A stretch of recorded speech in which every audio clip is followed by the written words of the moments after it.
क्या तुमने कभी सोचा है कि इंसान का तकब्बुर उसे किस हद तक ले जा सकता है? तारीख में हजारों बादशाह गुजरे हैं, फतह करने वाले, जुल्म करने वाले, सोने के तख्तों पर बैठने वाले, मगर उन सब में एक शख्स ऐसा था जिसकी दीवानगी ने और आसमान के दरमियान जंग छेड़ दी थी। वो पहला शख्स था जिसने अपने सर पर ताज रखा। वो पहला शख्स था जिसने कहा, जमीन पर भी मैं हूं और आसमान पर भी मैं ही हूं। उसने जमीन के सबसे ऊंचे बुर्ज पर खड़े होकर अपनी कमान आसमान की तरफ सीधी की और तीर चला दिया। जब वो तीर वापस आया तो उस पर खून लगा था और उस बादशाह ने कहकहा लगाया और अपनी कौम से कहा, देखो मैंने आसमान वाले को भी कत्ल कर दिया। ये कहानी फिरौन से पहले की है। ये कहानी है बाबिल के उस जब्बार की जिसका नाम सुनकर आज भी इबरत का एहसास होता है। ये कहानी है नमरूद की। नूह अलैहिस्सलाम के तूफान के बाद जब जमीन दोबारा आबाद हुई तो बाबल वो पहला शहर था जो दुनिया का मरकज बना। अल्लाह ने उस कौम को बेपनाह ताकत दी थी। उनके जिस्म मजबूत थे, उनके जहन तेज थे और उनकी इमारतें बादलों से बातें करती थीं। इस सल्तनत का मालिक नमरूद बिन कनान था।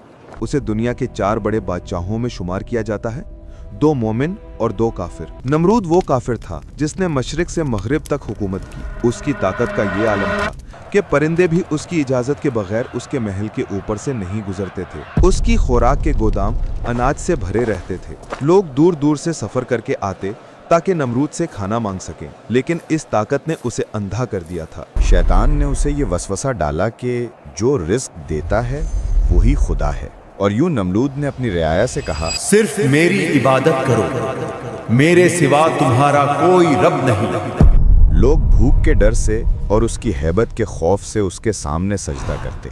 बाबुल की गलियों में नमरूद के बुत लगाए गए। हर तरफ शिर्क का घुप अंधेरा छा गया। ऐसा लगता था कि अब इस जमीन पर हक की रोशनी कभी वापस नहीं आएगी। मगर हर जब्बार के जवाल की शुरुआत एक खौफ से होती है। एक रात नमरूद ने ख्वाब देखा। उसने देखा कि आसमान से एक सितारा निकला है जिसकी रोशनी ने सूरज और चांद दोनों को बेनूर कर दिया है। वो घबरा कर उठा। नजूमियों को बुलाया गया।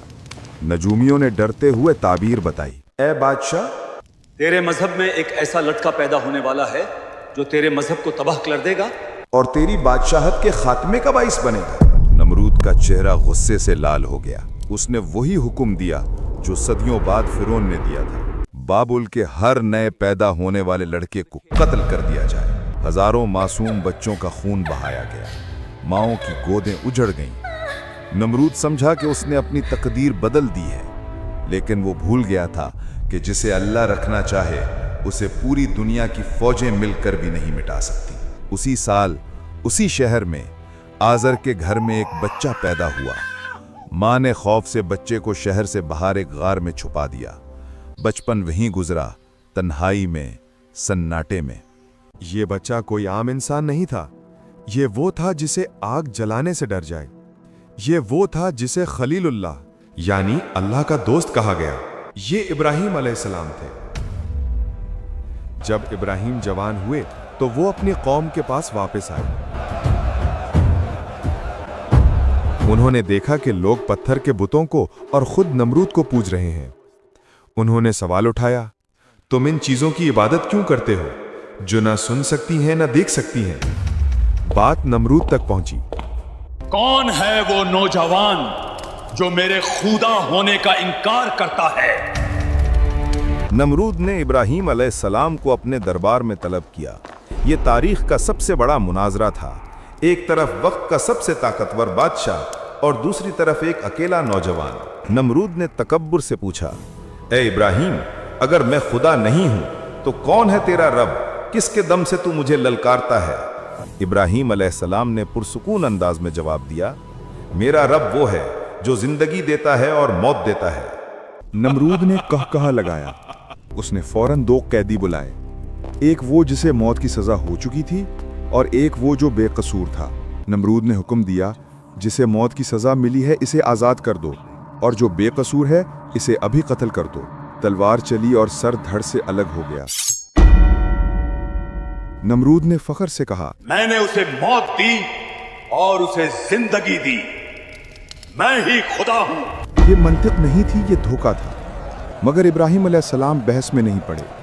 उन्होंने वो दलील पेश की जिसने नमरूद की बोलती बंद कर दी।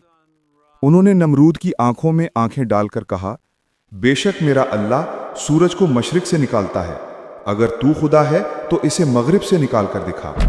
दरबार में सन्नाटा छा गया। वो जब्बार जो पूरी दुनिया पर हुक्म चलाता था, आज एक जुमले के सामने लाजवाब हो गया था। सूरज? सूरज पर उसका कोई इख्तियार नहीं था। कायनात के निज़ाम पर उसका कोई जोर नहीं था। उस वक्त कुरान कहता है, फबुहितल लज़ी कफ़र, तो वो हक्का बक्का रह गया जिसने कुफ्र किया था। लेकिन हिदायत उसे मिलती है जो तलब करे। नमरूद शर्मिंदा होने के बजाय घबराहट और गुस्से में पागल हो गया। उसने इब्राहीम अलैहिस्सलाम को आग में डाला, मगर अल्लाह ने आग को ठंडा कर दिया। जब नमरूद ने देखा कि आग भी इब्राहीम का कुछ नहीं बिगाड़ सकी, तो उसका जुनून आखिरी हद पार कर गया। उसने कहा, मैं उस खुदा से जंग करूंगा जिसने मेरी आग बुझा दी। उसने बाबल में एक अजीमुशान बुर्ज तामीर करवाना शुरू किया। उसका मकसद था कि वो आसमान तक पहुंचकर नौजुबिल्ला अल्लाह को ढूंढ सके और उससे लड़ सके। ये वही वक्त था जब उसने तीर चलाया और वो खून आलूद वापस आया। शैतान ने उसे यकीन दिलाया कि उसने अल्लाह को जख्मी कर दिया है, मगर अल्लाह की पकड़ ढीली होती है, लेकिन जब आती है तो कोई बच नहीं सकता। अल्लाह ने एक फरिश्ता भेजा। फरिश्ते ने नमरूद को आखिरी बार समझाया, ईमान ले आ, तेरी बादशाहत कायम रहेगी। नमरूद ने कहा, मेरे पास अपनी ताकत है, अपनी फौज है, मुझे किसी की जरूरत नहीं। 3 बार दावत दी गई, 3 बार इनकार किया गया। आखिरकार नमरूद ने चिल्लाकर कहा, अपने खुदा से कहो अपनी फौज लेकर आए, मैं मैदान जंग में उसका इंतजार करूंगा। सूरज निकल आया। नमरूद अपनी अजीम तरीन फौज लेकर मैदान में खड़ा था। वो आसमान की तरफ देख रहा था, इंतजार में कि कोई फरिश्ते उतरेंगे या कोई बिजली गिरेगी। वो अपनी तलवार लहरा रहा था। तभी उफक पर एक निशानी नजर आई। दूर से एक काला बादम आता दिखाई दिया। नमरूद के सिपाही खुश हुए। उन्होंने सोचा, शायद बारिश होने वाली है या शायद ये दुश्मन का धोखा है। मगर जैसे जैसे वो बादल करीब आया, एक अजीब सी आवाज सुनाई देने लगी। वो बादल नहीं था, वो परिंदे नहीं थे, वो मच्छर थे।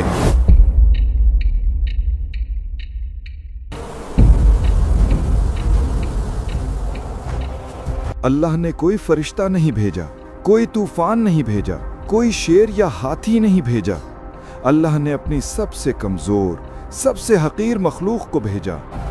मच्छरों की तादाद इतनी थी कि सूरज की रोशनी खत्म हो गई। इन मच्छरों को अल्लाह ने खास हुक्म दिया था, इनका खून पी जाओ और गोश्त खा जाओ। एक लम्हे में वो अजीम फौज जो दुनिया फतह करने निकली थी, बेबसी की तस्वीर बन गई। मच्छर उनकी नाकों में, कानों में घुस गए। लोहे की वर्दियां धरी की धरी रह गईं।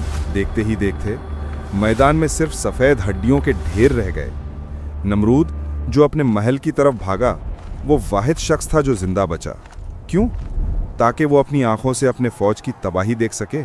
नहीं, बल्कि इसलिए कि अल्लाह ने उसके लिए एक अलग और भी दर्दनाक अंजाम लिखा था। सारी फौज खत्म हो गई, मगर एक मच्छर, एक लंगड़ा मच्छर जिसका एक पर टूटा हुआ था, वो नमरूद के पीछे आया। अल्लाह ने उस मच्छर को हुक्म दिया।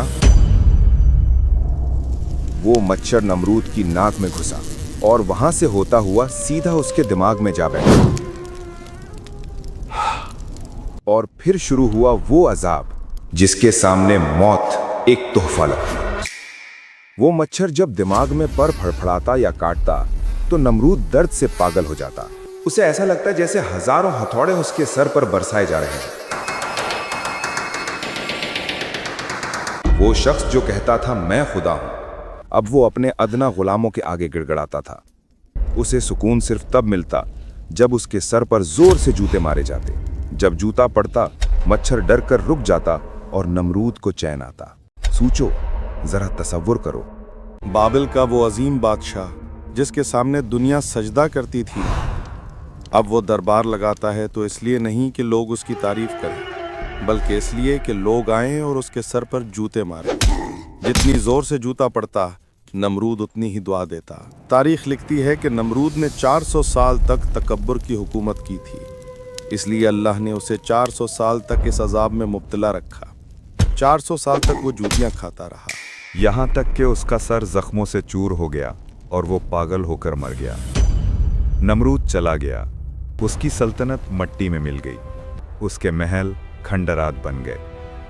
लेकिन उसका किस्सा आज भी जिंदा है, एक इबरत के तौर पर, हमें ये याद दिलाने के लिए कि इंसान चाहे कितना ही ताकतवर क्यों ना हो जाए, चाहे वो चांद पर पहुंच जाए या एटम बम बना ले, चाहे वो टेक्नोलॉजी के जरिए मौत और जिंदगी के फैसले करने लगे, लेकिन जब वो मैं के नशे में अल्लाह को ललकारता है तो अल्लाह उसे तबाह करने के लिए किसी दूसरी कायनात से फौज नहीं बुलाता।